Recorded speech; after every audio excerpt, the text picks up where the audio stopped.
قرآن کی ایک آیت ہے نبئ عبادی انی انا الغفور الرحیم وان عذابی هو العذاب العلیم، میرے بندوں کو بتاؤ کہ میں بہت غفور الرحیم ہوں اور میرا عذاب بہت دردناک عذاب ہے۔ اردو ترجمے میں آپ کو دونوں طرف کی خبر برابر نظر آئے گی، لیکن یہ ایسے ہے، ایسے رحمت کی خبر اس کا وزن یہاں آ رہا ہے اور اس کے مقابلے میں پکڑ کی خبر کا وزن یہاں چلا جا رہا ہے۔ یہ دونوں برابر نہیں ہیں، یہ ایسے ہیں۔ اب ہم اس کو تھوڑا تھوڑا کریدتے ہیں۔ نبے، میرے بندوں کو بار بار بتاؤ۔ نبے، نبے اذن باب تفعیل میں تکرار ہوتا ہے، تو اللہ تعالیٰ یہ کہتا اخبر، میرے بندوں کو بتاؤ تو ہو جاتی بات۔ اخبر کی وجہ نبے، بار بار سنا ان کو، یہ مجھ سے ڈرے ہوئے ان کو بار بار سنا۔ جیسے اذن، بار اذان جو کہ بار بار ہوتی ہے تو اذن، اذن فی الناس بالحج یاتوک رجالا، اذان من اللہ ورسولہ۔ تو اس پیٹرن پر جو لفظ آتا ہے اس کے اندر تکرار کا مطلب داخل ہوتا ہے۔ تو میرا اللہ اپنے حبیب سے کہہ رہا ہے بار بار سنا میرے محبوب، بار بار سنا۔ آگے اللہ کہتا اخبر الناس، لوگوں کو بتاؤ، یا چلو اگر خاص کرتا تو اخبر الذین آمنوا، ایمان والوں کو خبردار کر دو، خبر دے دو۔ نبے کی خوبصورتی الگ ہے، عبادی کی الگ ہے۔ اللہ نے پوری دنیا کے مشرک مسلم سب کو کہا میرے بندے ہیں، اور کہا میرے بندے ہیں، میرے میں کتنی محبت، میرا لال، میرا بچہ، میرا بیٹا۔ تو پوری دنیا کے مسلم نان مسلم کو اللہ تعالیٰ ایڈریس کر رہا ہے کہ میرے حبیب آپ کی ذمہ داری ہے کہ بار بار بتلاؤ، انسانوں کو نہیں فرمایا، مسلمانوں کو نہیں فرمایا، میرے بندے، یہ سب میرے ہی ہیں۔ توبہ کر لیں، میں ان تابوا فانا حبیبہم، توبہ کر لیں تو میں ان کا بہترین دوست ہوں۔ تو ایک نبے، پھر عبادی، کہ یہ میرے بندے ہیں۔ میرے بندے کا کیا مطلب ہے کہ حساب میں نے لینا ہے، تم نے نہیں، تو تم میرے بندوں کو ذلیل نہ کرو، کسی کو حقیر نہ جانو، کوئی اچھا ہے یا برا ہے، کوئی ماننے والا ہے یا نہ ماننے والا ہے، یہاں تک کہ کوئی اللہ کا منکر ہے۔ تو اللہ تعالیٰ کہتا تمہیں اجازت نہیں دے رہا کہ تم ان کو کسی طرح بھی ذلیل کرو یا حقیر جانو، یہ فیصلہ میں نے کرنا ہے، تمہارے اس ہاتھ میں یہ فیصلہ نہیں ہے۔ تو عبادی میں کتنی خوبصورت بات اللہ نے کہی کہ میرے بندے، میرے بندے۔ ماں کے لہجے میں کہتے ہیں نا صدقے، میں تو والی نہیں پہ آمدہ، تو میرے بندے، ایک نبے، ایک میرے بندے۔ پھر انی، میں بذات خود، انا، یقیناً میں ہی کیا ہوں، غفور ہوں، رحیم ہوں۔ انی، بات بغیر کسی شک کے ہے، انی، انا کی تاکید، پھر یا متکلم، کہ میں بذات خود بہت معاف کرنے والا، بہت رحم کرنے والا ہوں۔ غفور بھی مبالغے کا صیغہ ہے اور رحیم بھی مبالغے کا صیغہ ہے۔ اب اللہ نے بتانا تھا کہ میرا عذاب بڑا سخت ہے، تو یہاں نبے نہیں لائے، نبے تو لائے اس کے ساتھ انی انا الغفور الرحیم، اسی کا عطف بنایا وَأَنَّ عَذَابِي، وہاں ہے انی، یہاں ہے عذابی، وہاں ہے انا، یہاں ہے ہوا۔ ایک غائب ہے، ایک حاضر ہے، فرق ہوتا ہے کہ نہیں؟ ابھی آپ میری بات براہ راست سن رہے ہو تو آپ پر ایک اور تاثر ہے، آپ جا کر میری بات آگے کسی کو نقل کرو گے تو سارا تاثر اس میں سے نکل جائے گا، صرف خبر منتقل ہوگی، تاثر منتقل نہیں ہوگا، چونکہ دیکھنے سے ایک اثر پیدا ہوتا ہے۔ تو جب اللہ نے اپنی رحمت کو بتایا تو اپنے آپ کو سامنے کھڑا کر دیا کہ یہ میں تمہارا رب ہوں، تمہارے سامنے ہوں، میں بہت مہربان ہوں، رحم کرنے والا ہوں، معاف کرنے والا ہوں۔ سبحان اللہ، کیا خوبصورت اللہ تعالیٰ۔ اس لیے میں علماء سے کہتا ہوں اللہ کی رحمت کو زیادہ بتاؤ، اپنے لہجوں میں کڑواہٹ پیدا نہ کرو، اپنے لہجوں میں شدت پیدا نہ کرو، اپنے آنے والے مجمع کو ڈانٹ ڈپٹ کے انداز میں مت بات کرو، محبت کے انداز میں، نرمی کے انداز میں بات کرو۔ تو ایک چوکٹ میں اللہ تعالیٰ کہہ رہا ہے میں بذات خود بہت مہربان ہوں۔ اب ہم آگے چلتے ہیں، وَأَنَّ عَذَابِي، وہاں بھی انا یقیناً کوئی شک سے بالا تر نہیں کہ میرا عذاب، مضاف مضاف الیہ ایک دوسرے سے جدا چیز ہوتے ہیں۔ میری کتاب، کتاب اور ہے، میں اور ہوں۔ میری ٹوپی، میں اور ہوں، ٹوپی اور ہے۔ اور انی تو بذات خود ہے، اور عذابی، عذاب اور الگ چیز ہے، اللہ الگ چیز ہے۔ عذاب الگ چیز ہے، اللہ الگ چیز ہے۔ ان عذابی ہوا، پھر اس عذاب کو بھی دور کر دیا، او جڑا کھا خیالے تے بیٹھا ہے،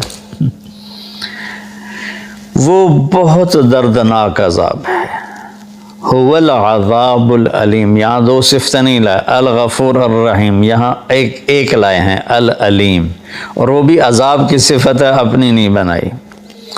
تو اللہ تعالیٰ معاف کرنے کے عنوان کو قرآن میں زیادہ طاقت سے بولتا ہے، اور پکڑنا بھی ہے۔ اس نے آخر شمر اور حسین کا فیصلہ نہیں کرنا، اس نے تو پکڑ بھی ہے اس کی، فرعون اور موسیٰ کے درمیان فیصلہ نہیں کرنا اس نے، تو پکڑ بھی ہے، لیکن پکڑ کو اللہ اتنی شدت سے نہیں بتاتا جتنی طاقت سے اللہ اپنی رحمت کو بتاتا ہے۔ تو میرے بندوں کو بتاؤ، بار بار بتاؤ کہ میں بذات خود تمہارے سامنے کہہ رہا ہوں کہ میں بڑا مہربان ہوں۔ اور پھر ہاں وہ جو میرا عذاب ہے نا، وہ جو میرا عذاب ہے، او تو لمبے تو پار ٹپا چھڑے، وہ جو میرا عذاب ہے نا، وہ بڑا دردناک عذاب ہے۔ سبحان اللہ۔ سوچو، خوشخبریاں سناؤ، اللہ کی رحمت سے لوگوں کو قریب کرو۔ ایک ٹی وی کے ایکٹر تھے بڑے پرانے، تو وہ مجھے ملنے آئے، کہنے لگے میں آپ سے اس لیے ملنے آیا ہوں کہ آپ اللہ سے ڈراتے نہیں، آپ اللہ سے ملاتے ہیں۔ کہ میں مولویوں سے نہیں ملتا ہوں، لیکن آپ سے ملنے آیا ہوں کہ آپ اللہ سے ڈراتے نہیں ہو، آپ اللہ سے ملاتے ہو، آپ اللہ کی طرف بلاتے ہو۔ کتنے راستے میں لوگ ملتے ہیں، جہاز میں، پھر یہ آپ کے بیان سن کے بخشش کی امید لگ گئی، ورنہ ہم تو سوچ رہے تھے کہ ساڑھی بخشش کوئی نہیں، بخشش کی امید لگ گئی، جنت کی آس لگ گئی۔ تو مغفرت کا اللہ تعالیٰ کو اتنا پسند ہے کہ اللہ کے نبی کا فرمان ہے اگر تم سارے نیک بن جاؤ، گناہ کرنے چھوڑ دو، تو اللہ تم سب کو موت دے کے جنت میں ڈال دے گا، اور ایک ایسی قوم پیدا کرے گا جو گناہ کر کے روئیں گے اور معافی مانگیں گے، پھر اللہ خوش ہو کے انہیں معاف کرے گا۔ معاف کرنا اللہ کو ایسا پسند ہے۔ اللہ کی طرف سے جو اپنے بندوں کے لیے رحیم، ارحموا من فی الارض یرحمکم من فی السماء، تم زمین والوں پہ رحم کھاؤ، اللہ تم پہ رحم کھائے۔ دوسرا آیا سورہ عنکبوت میں، احسب الناس ان یترکوا ان یقولوا آمنا وہم لا یفتنون، کہ کلمہ پڑھنے کے بعد تم آزمائے نہ جاؤ، یہ خیال دل سے نکال دو۔ وَلَقَدْ فَتَنَّ الَّذِينَ مِن قَبْلِكُمْ فَلَيَعْلَمَنَّ اللَّهُ الَّذِينَ صَدَقُوا وَلَيَعْلَمَنَّ الْكَاذِبِينَ۔ تو اللہ تعالیٰ یہاں پوری آیت کا خلاصہ یہ ہے کہ اللہ فرما رہے ہیں کہ جب تم مجھے مانو گے نا کہ ہاں ہم مان گئے تو ایک اکیلا ہے، تیرا کوئی شریک نہیں، اور محمد صلی اللہ علیہ وسلم تیرے رسول ہیں، تو پھر میں تمہیں آزماؤں گا۔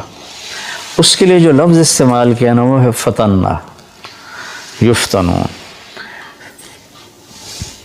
فتن کہتے ہیں سونا پگھلانا، فتان عربی میں سنار کو کہتے ہیں، گولڈ سمتھ جس کو ہم انگریزی میں کہتے ہیں، سنار کو عربی میں فتان کہتے ہیں، سونا کو پگھلانے والا۔ بعض چیزوں کی میل کچیل دور ہو جاتی ہے پانی سے، پیٹرول سے صاف ہو جاتے ہیں۔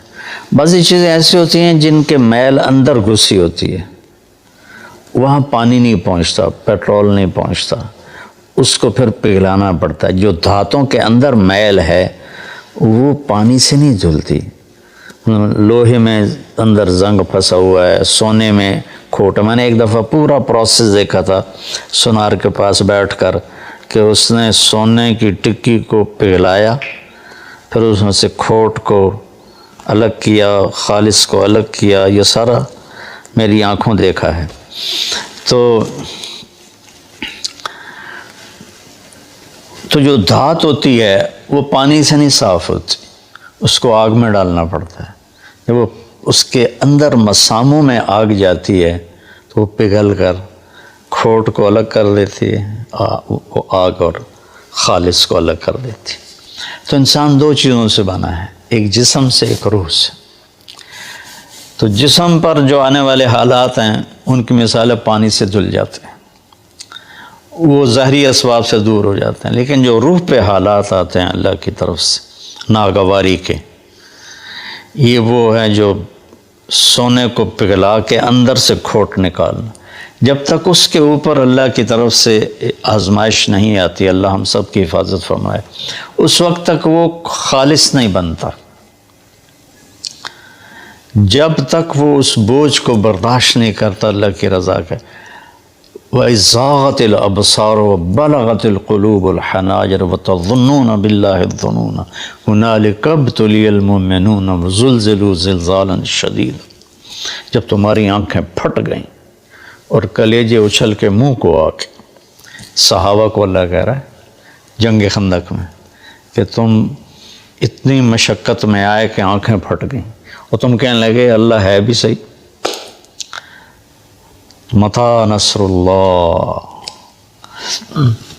الا ان نصر اللہ قریب۔ تو یہ دنیا آئیڈیل ہوم نہیں ہے۔ لوگ اسے آئیڈیل ہوم بنانے کے چکر میں بڑے بڑے محل بناتے ہیں، بڑی بڑے آرام کی شکلیں بناتے ہیں، اپنے آپ کو تسکین دینے کے لیے کروڑوں اربوں ڈالر کی کشتیاں بنواتے ہیں، اس میں بیٹھ کے وہ سمندر کی سیر کو نکلتے ہیں، لیکن 100 بار چمن مہکا، 100 بار بہار آئی، دنیا کی وہی رونق، دل کی وہی تنہائی، اندر وہ خالی ہوتا ہے، وہاں کچھ ضرب لگانے کی ضرورت ہے۔ وہ جب آدمی اللہ کی اطاعت میں اپنے آپ کو جما کے چلتا ہے اور اس کے روح پر حالات آتے ہیں تو وہ پھر ایسے نکھر کے صاف ستھرا ہو کے، کیونکہ جنت صاف ستھرے لوگوں کی جگہ، اس لیے جو ایمان والے کبیرہ گناہ کرتے مر گئے ان کو جہنم میں ڈال کے پگھلایا جائے گا، کھوٹ ان کا نکالا جائے گا، کھوٹ نکال کے پھر جب وہ خالص ہو جائیں گے پھر جنت میں ڈال دیا جائے گا۔